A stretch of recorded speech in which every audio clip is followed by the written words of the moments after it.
Cups. My name is Jordan Carlisle. I'm the Director of Entrepreneurship at the Little Rock Chamber.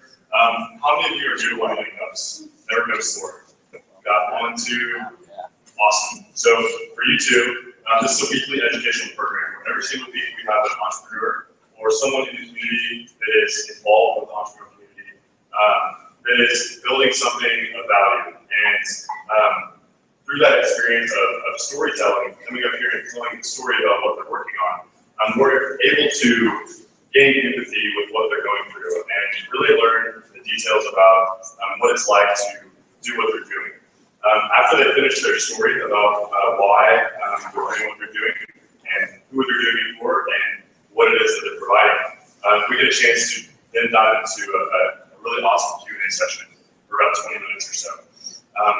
All of this is based on the premise that if we could share 1 million more cups of coffee with each other, we could fundamentally change our entrepreneur ecosystem. And with the Venture Center and 1 Million Cups and the people who come here week in and week out, we truly believe that because when you share a drink with someone, whether it's after work at a bar or in the morning with a cup of coffee, you get a chance to really get personal with them. Instead of just being a prescribed type of, here's how I can help you, it's actual emotional connection with, I care about what that person's doing, they're in my community, and we're all doing this together.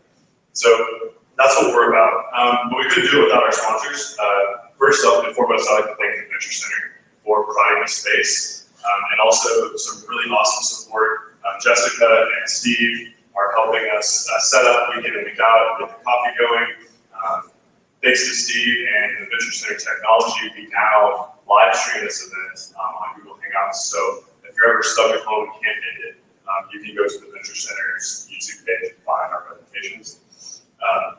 And then also a huge shout out to our 1MC organizers. So we've got myself, we've got Susie Cowan, Mike Steely, and the infamous Nicholas Norfolk, who is not going to look up because he does social media, and that's what we've been doing the whole time. And that brings up a good point.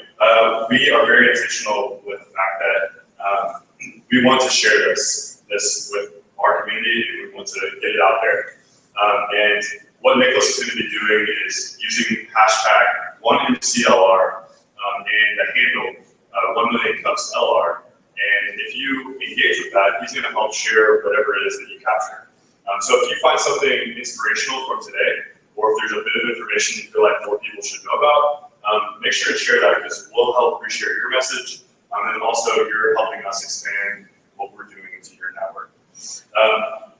Also, I'd like to thank the Kauffman Foundation because this is a Kauffman Foundation program, and because of that, we are a part of a network of 1 Million Cups chapters that's up to, I think, 72 now, which means that if one of our presenters would like to showcase what they're working on and tell their story, if they're working on something extremely scalable like a technology startup, oftentimes it's very good to go to different communities to get different feedback and see how you can adapt what you're working on to a different demographic.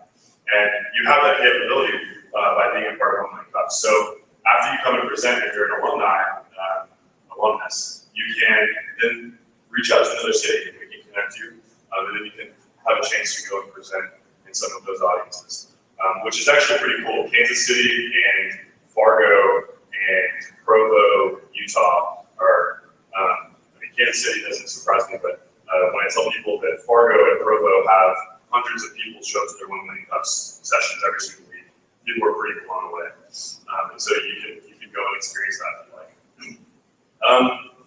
Let's see. Chamber of Commerce is also one I cannot leave out.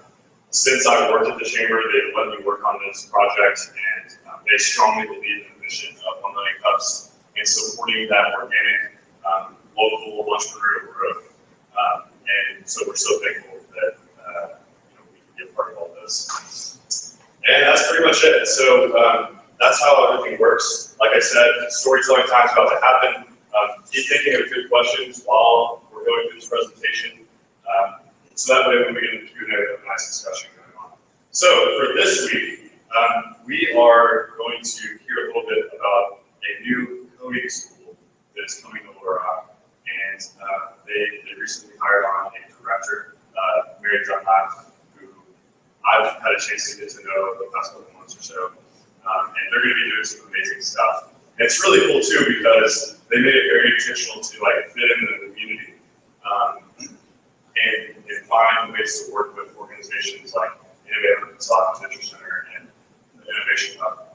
And so we're really glad that this organization is coming and providing some training and stuff that we really need in our community. One note that I want to mention though is that this is going to be kind of a continuum plan. It's going to help. It's actually going to help the Venture Center, and the Venture Center is going to have some other coding stuff that will be like on the other end of the pipeline.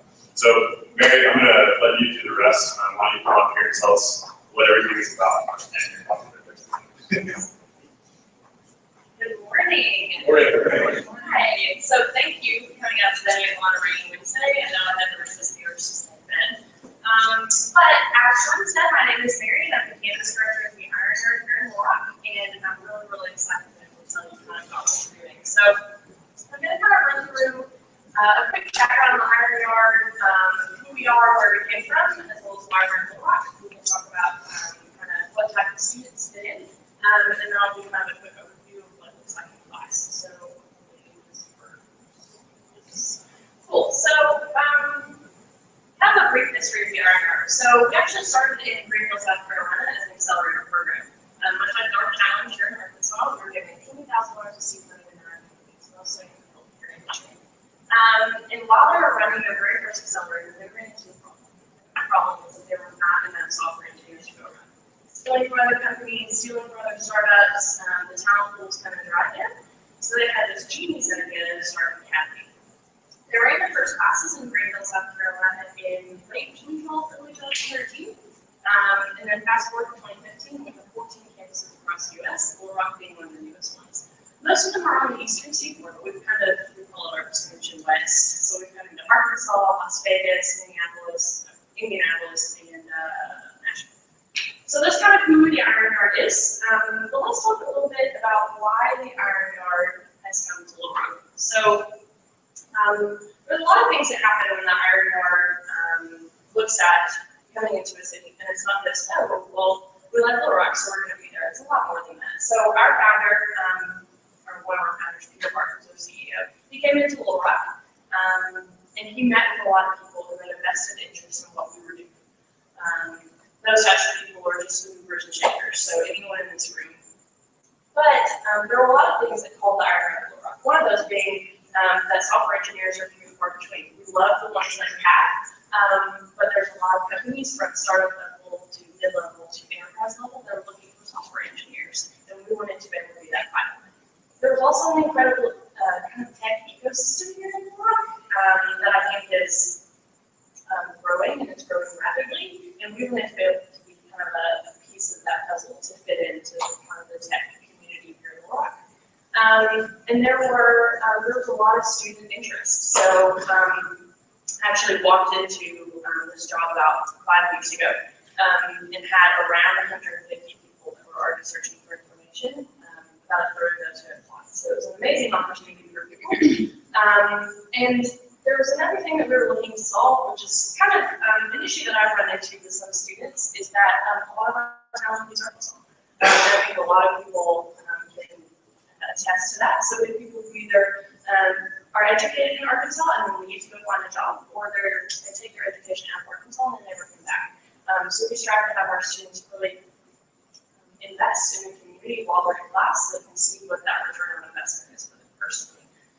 So let's talk a little bit about one of the biggest questions that I get, that is the background in programming required to be in class of the Iron Yard? And the answer is absolutely not. We get people from every walk of life, all stages of life. We get all kinds of people who have graduated from high school and are looking for something to do in the workforce but want some training. We get people who work on a job for 15 or 20 years and want to change their career. We also get people who may get a computer science degree at a local university but want a little more training in their technical skills. So we get people that come from all over the place. We also get people of all ages. I have an interview with Amanda tomorrow that's a prospective student, but is 60 years old. And he's really excited about being part of the Iron Yard. So just kind of, it's a way to say that we don't really have a target demographic. We come in and we're available to anyone. So, let's talk a little bit about class. I'm going to kind of give you a general overview, but you're welcome to ask questions on specifics. So, our program is 3 months long. It's 12 weeks, but really intense work. So, kind of a little drama on the side. It's a really hard program. You eat, sleep, and breathe code for 12 weeks, which I think is really exciting, but it's also the hardest job they do.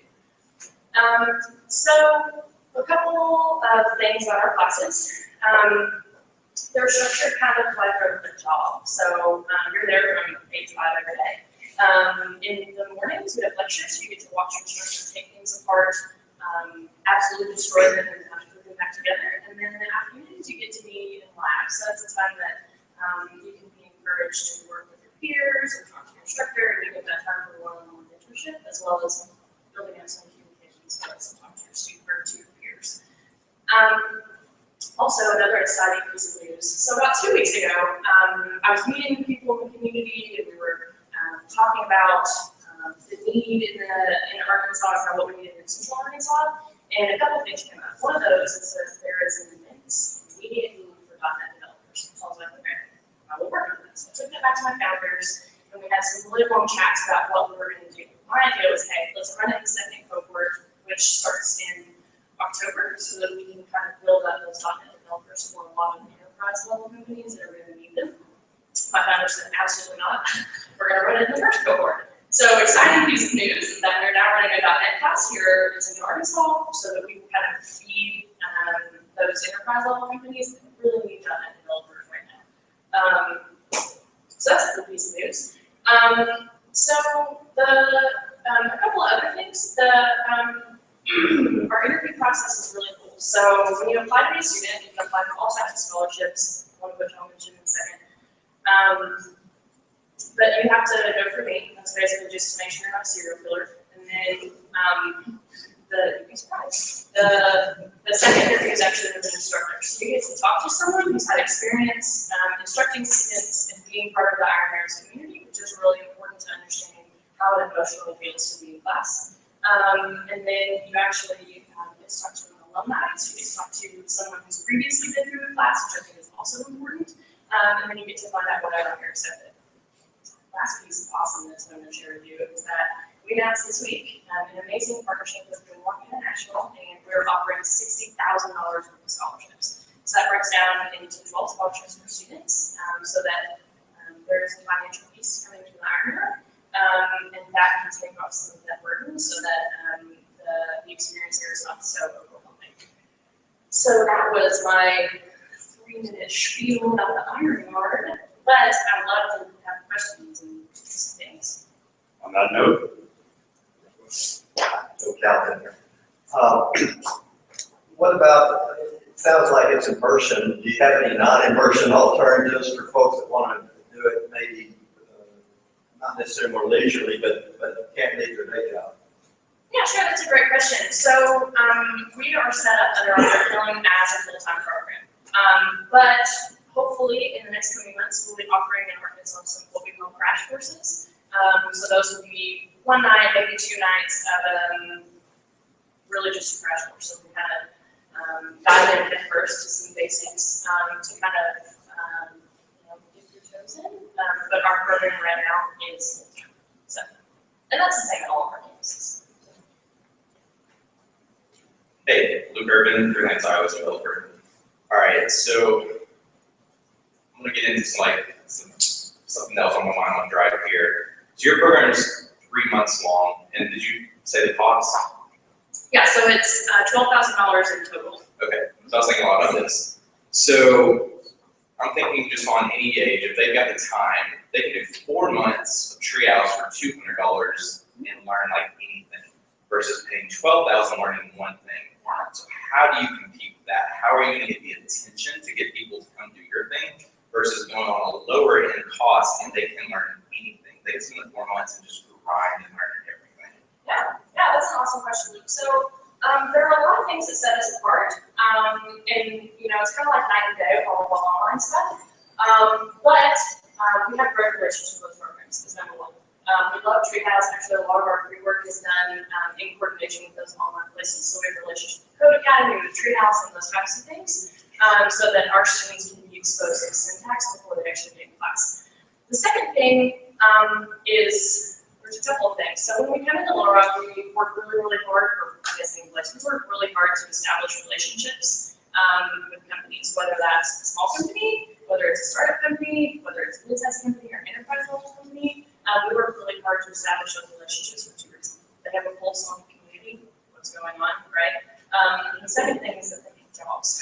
So our students go through career placement is what we call it. That's a fancy way to say that we're going to help get them hired. And that opportunity is not available with online courses. So, you can go 4 months and that kind of stuff, but you may have problems finding a job.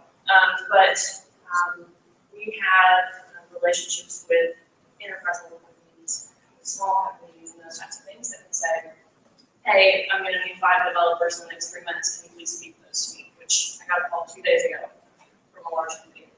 So I believe this is a support.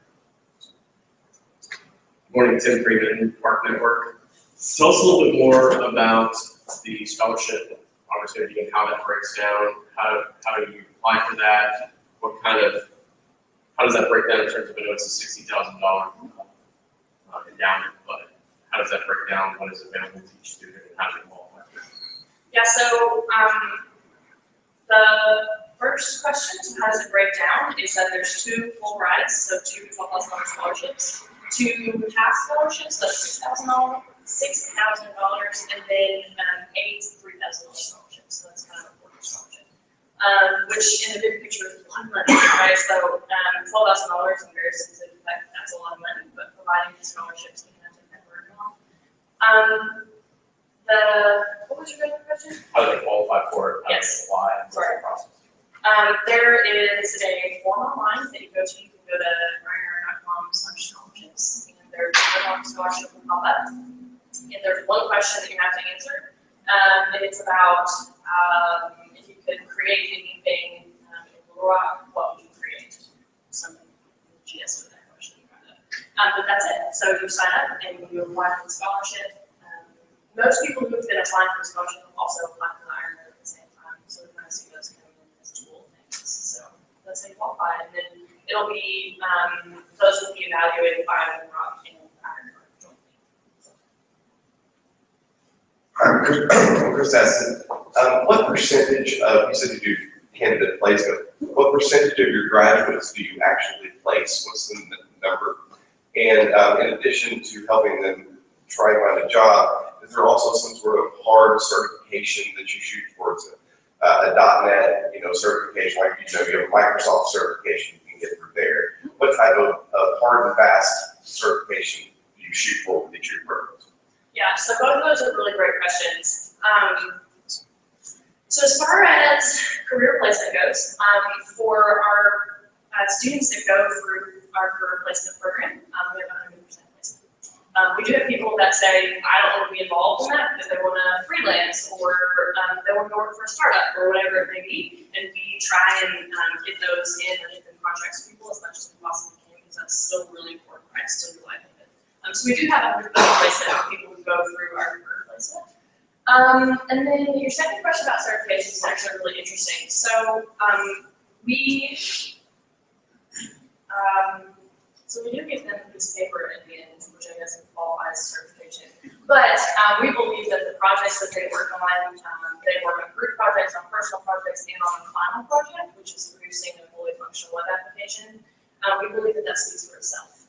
So when you go into an interview or you're trying to qualify for an interview, you have a portfolio and a resume that says, I've worked on these things and I've done this in 3 months. And we believe that who you are as a person, who you are as a programmer, speaks for itself in an interview. But we also offer recommendations. So that's kind of a big play in that. But we do encourage our students to go, and if you want to get a certification, go, do, why? How many people is 100%? You said you had 100% placement. How many people is that? I don't have a number for you. So in each class, and that's, we run 3 classes at the same time, we usually have 3 or 4 people that go out and do freelance work. Sometimes in specific ecosystems, it can be really tough to get contract work. Well, a lot of people do contract hire or whatever it may be. So with all of those other people, we have them in place, help them in place. So, from a standpoint of the $12,000, let's say, I didn't get a scholarship to do this. Do you all have any relationships with, financing sources, or does this qualify for any kind of student loan thing? Or have you even seen anybody who's done any kind of local crowdfunding to pay for it if they didn't have the funds? Yeah, we actually had, so you have to have a MAC, that's a requirement for our program, and we actually had 2 students in the same cohort who unknowingly did a GoFundMe for the MAC. So, because they had their school paid for, but they raised funds to get their MAC, which for both of them was really successful. So, we do have relationships with a financial partner. They're called Prime Credit, and they're made specifically for programs that are doing things really innovative in the education sector. They go through a really long vetting process.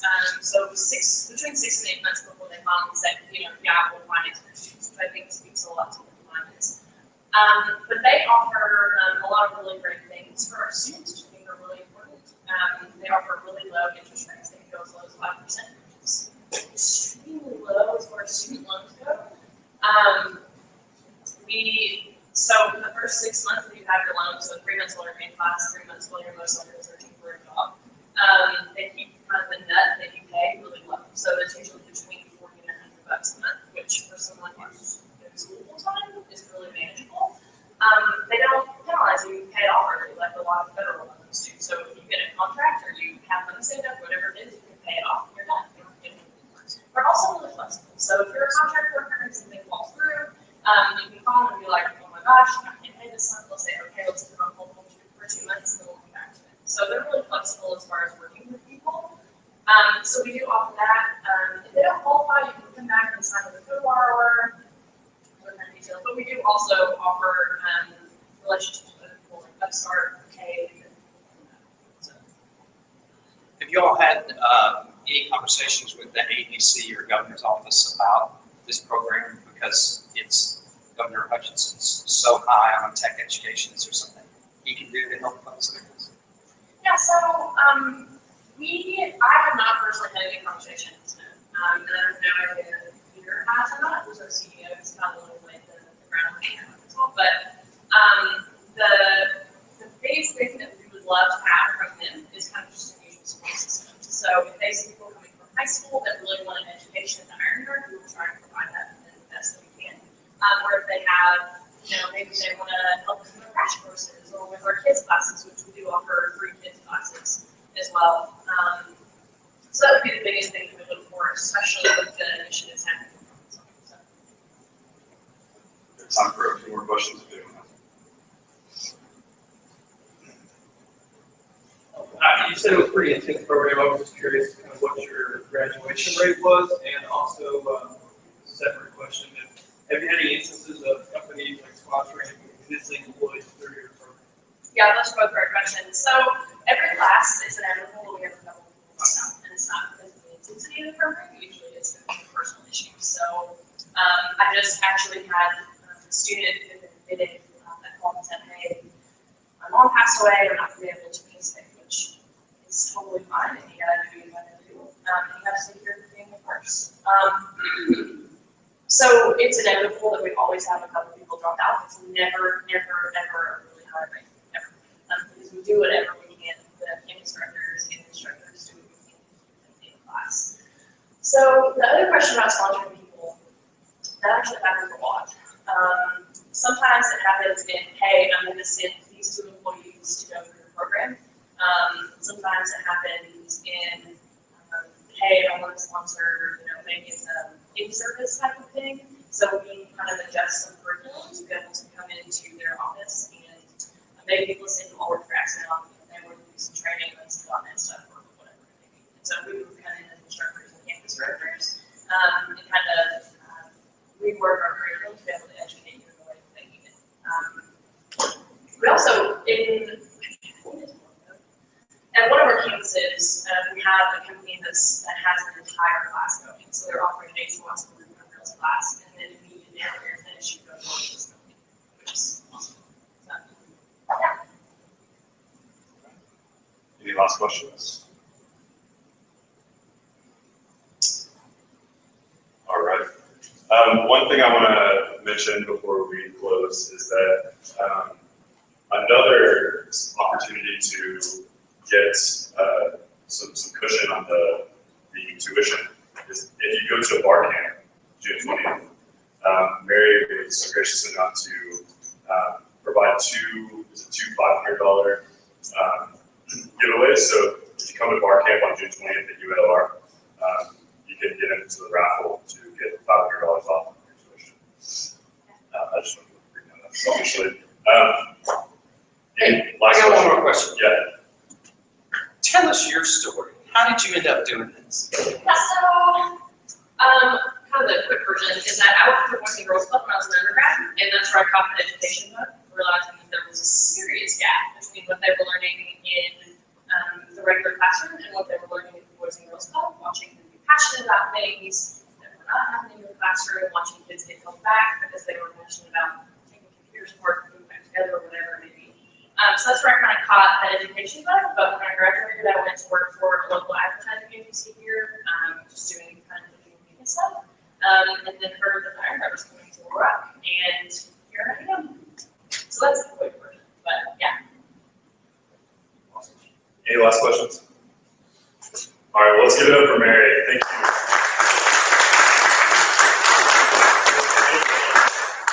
Before you walk off, what we do every single presenter, what is the one thing we can leave with today to help you?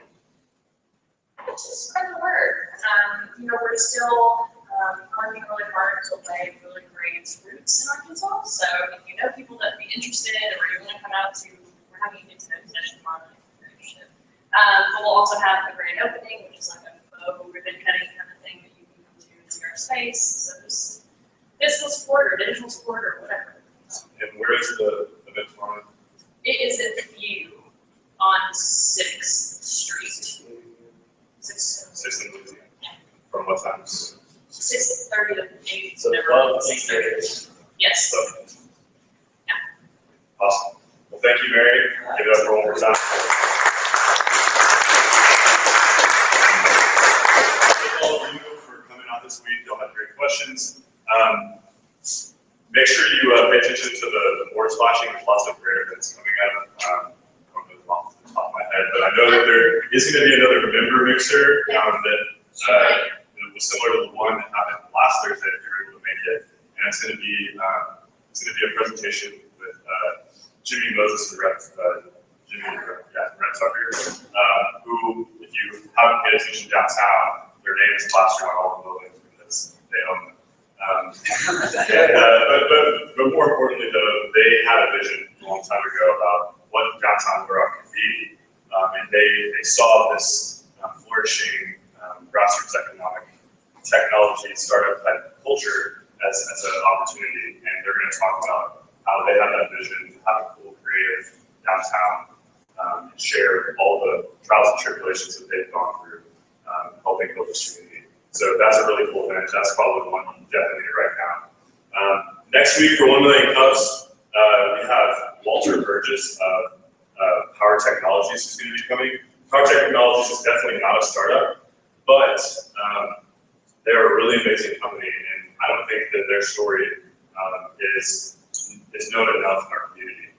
They are one of 10 laser manufacturers with a research and development component in the entire world that is working on the type of lasers that they're working on. So they have researchers and developers that are working on this stuff that are from all over the world that are world class in what they do.